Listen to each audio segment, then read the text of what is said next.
unos versículos. Ya saben que yo a veces no les digo dónde está, ustedes lo tienen que localizar. ¿Sí?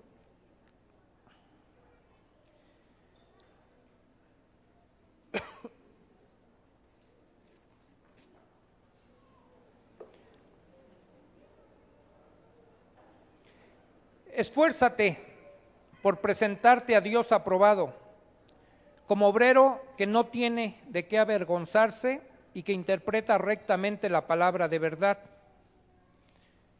Me brinco unos versículos. A pesar de todo, el fundamento de Dios es sólido y se mantiene firme, pues está sellado con esta inscripción: el Señor conoce a los suyos, y esta otra, que se aparte de la maldad todo el que invoca el nombre del Señor. Y me salto otros versículos. Huye de las malas pasiones de la juventud y esmérate en seguir la justicia, la fe, el amor y la paz, junto con los que invocan al Señor con un corazón limpio. Oremos. Padre,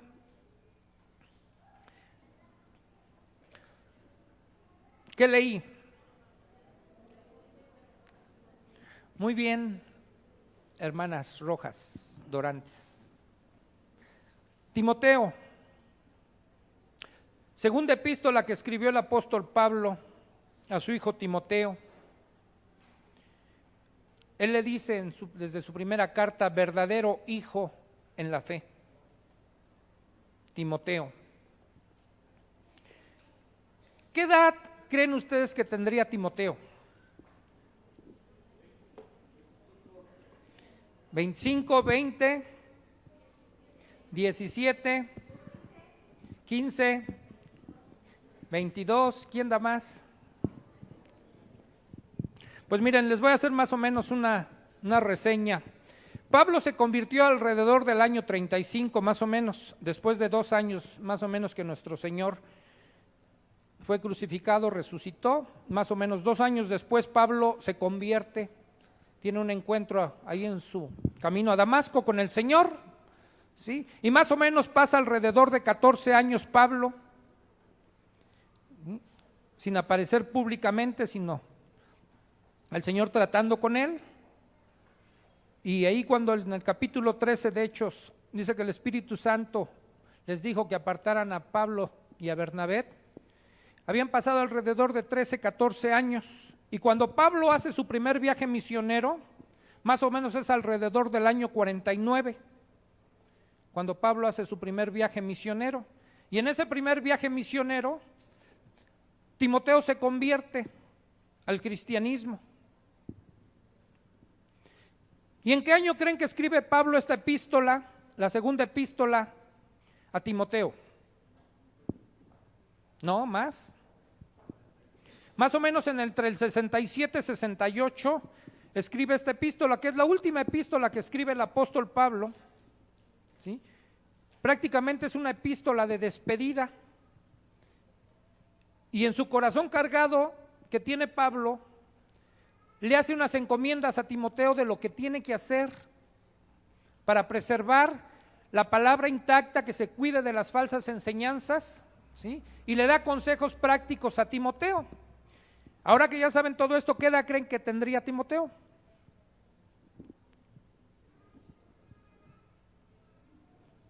Más o menos se convirtió alrededor del año 50 Timoteo, más o menos, por redondear las cifras. Y esta epístola la escribe alrededor del año 67, 68. Entonces los que dijeron 17 años ya perdieron.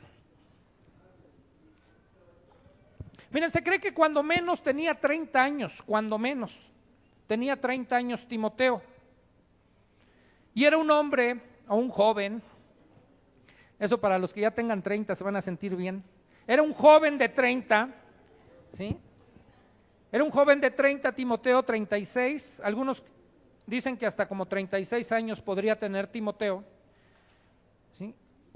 Era un joven sumamente tímido, introvertido, pero que amaba con todo su corazón a Dios. Y eso para Pablo no fue impedimento de que pudiera encargarle muchas cosas a su hijo Timoteo. Probablemente la experiencia que Pablo ya había vivido con Juan Marcos y con Bernabé, a lo mejor al ser un poco intolerante Pablo, la primera vez que Juan Marcos le falló, le dijo a Bernabé: ya no lo quiero, que se regrese, si se rajó ya no le entra. A lo mejor esto le sirvió de experiencia porque con Timoteo fue más paciente. ¿Sí? Se detuvo a estarle enseñando, a estarlo animando. Desde la primera epístola que le escribe a Timoteo le dice: que nadie tenga en poco tu juventud, Timoteo, sino tú sé ejemplo para todos, en conducta, ¿sí?, en hechos, en palabra, ¿sí?, tú sé ejemplo para los demás. Y lo alienta y lo está esforzando. Pero Pablo, que ya había pasado, quizás por la misma etapa que Timoteo, él sabe de lo que existe en el ser humano. Y díganme si no es cierto, cada uno de los que ya somos más grandes, más adultos, bueno, no tanto, pero ya somos adultos, deberíamos de saber por lo que están atravesando los jóvenes, los hijos, ¿sí?, porque se supone que ya pasamos por ahí. Pero muchas veces a los mayores se nos olvida cuando pasamos por ahí. Y a veces quisiéramos que los jóvenes entendieran a la primera, que ya no cometieran errores, que aprendieran de nuestras experiencias, que cuando les decimos: mira, te va a ir mal, ya dijeran: ay, gracias por avisarme, pastor, muchas gracias, ya no lo voy a hacer. Una vez les decía que alguien que escribió un libro decía que existen tres clases de personas. La persona insensata, que no aprende ni de sus propios errores. La persona común, que apenas aprende de sus errores. Y la persona sabia, que aprende de los errores de otros. Vamos a ver en cuál nos podemos clasificar. Y le escribe en esta segunda epístola a Timoteo, lo que leí fue el capítulo 2, verso 15. Le dice, Pablo le escribe a Timoteo, dice: esfuérzate, Timoteo, porque te presentes ante Dios aprobado, que hayas pasado la prueba, como un obrero que no tiene de qué avergonzarse y que interpreta rectamente la palabra de verdad. Me salté al verso 19, le dice: a pesar de todo, el fundamento de Dios, porque estás citando a algunos hombres que se han desviado como Himeneo y Fileto, ¿sí?, que se desviaron de la verdad, pero dice: a pesar de todo eso, de que haya gente que no sigue fielmente la verdad, dice: a pesar de todo, el fundamento de Dios es sólido y se mantiene firme, pues está sellado con esta inscripción: el Señor conoce a los suyos. Y además otra inscripción: que se aparte de la maldad todo el que invoca el nombre del Señor. Si tú y yo hemos invocado el nombre del Señor, el Señor nos está pidiendo algo: apártate de toda maldad. Y después me brinqué al verso 22, donde le sigue dando otras instrucciones en los versos anteriores, ¿sí?, acerca de, empieza a poner un ejemplo el apóstol Pablo diciendo que hay una casa grande, y en una casa grande existen vasos de oro y de plata, ¿sí?, y también vasos de madera, cucharas, utensilios de madera y de barro. Dice: y unos son para usos honrosos y otros para usos deshonrosos, ¿sí? Dice: en una casa grande hay de todo esto. Dice, pero en el verso 21 dice: si alguien se mantiene limpio, llegará a ser un vaso noble, santificado, útil para el Señor y preparado para toda buena obra.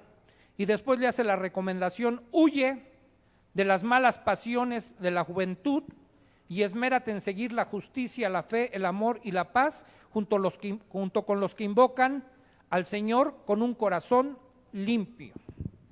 Por eso le pedí que se quedaran los adolescentes. La versión 60 dice: huye de las pasiones juveniles.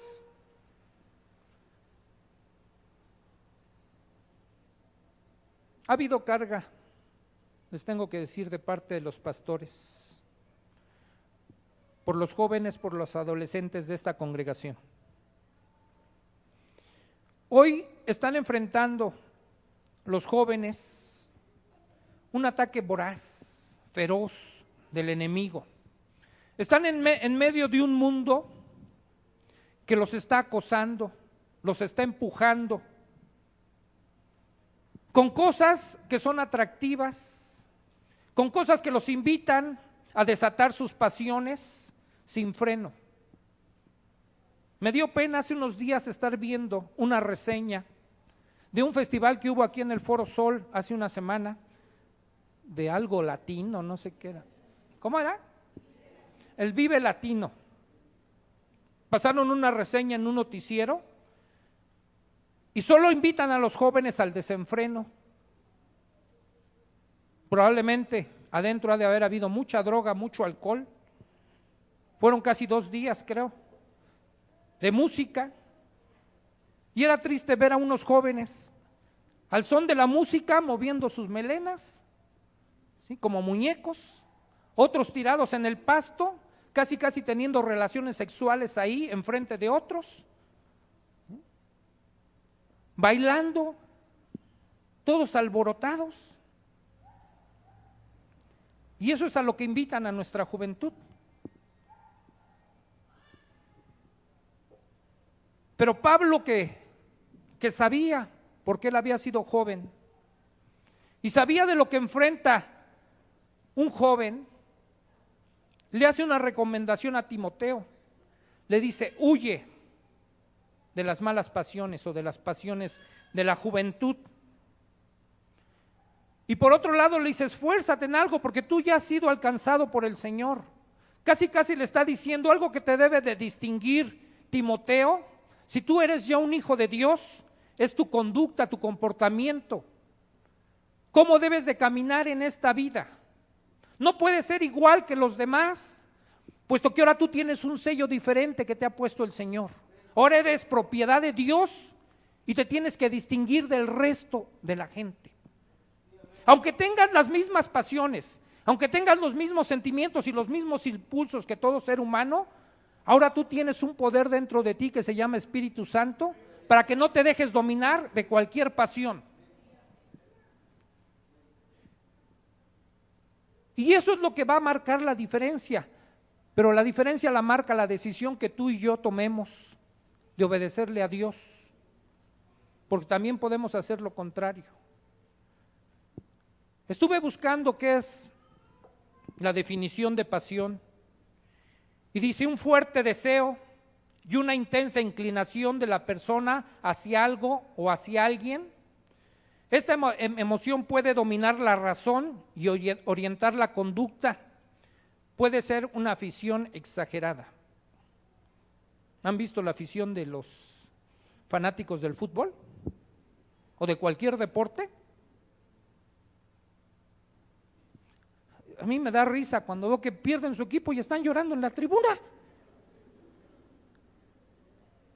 Y se desgarran las vestiduras. ¿Sí?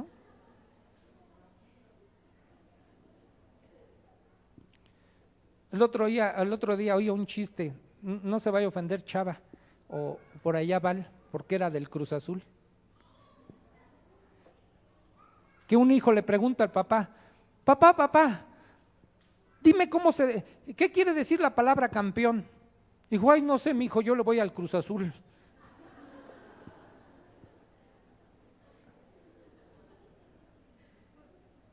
Pero ¿han visto cómo se apasiona la gente con esas cosas?